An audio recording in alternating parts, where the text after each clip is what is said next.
Welcome to Eco Conscious Tuesday on Tuesday. Today we're going to be making an all-purpose cleaner for kitchen, bathroom, wherever you'd like to use it. And it is natural, completely, and antibacterial. And it also cuts grease and grime. So let's go for it, guys. Okay. I have already fermented some lemons and grapefruit peels in vinegar and with a bit of rosemary.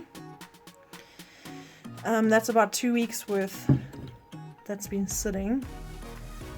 I have a nice amber beautiful bottle, a lid, and some tea tree oil, a funnel, and that's it.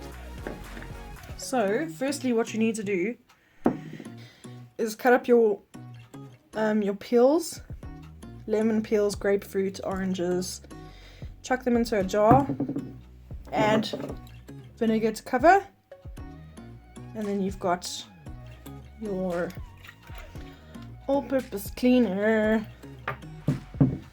Tea tree oil, straightforward, beautiful stuff, very useful, very handy, antibacterial bottle. So we're going to start by decanting.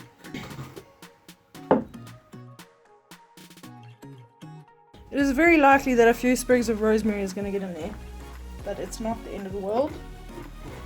Unless you're using a sprayer, then you should probably just strain your mixture. A sprayer is quite useful for this recipe as well. So there we go.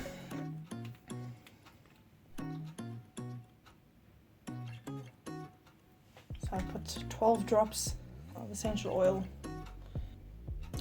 Then you're going to fill the rest with just water, or if you have distilled water, that would be better.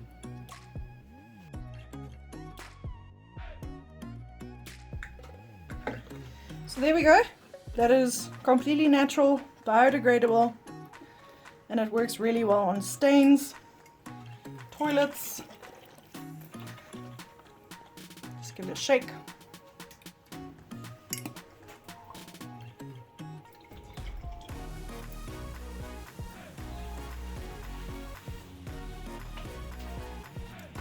Smells fresh and feels nice and clean.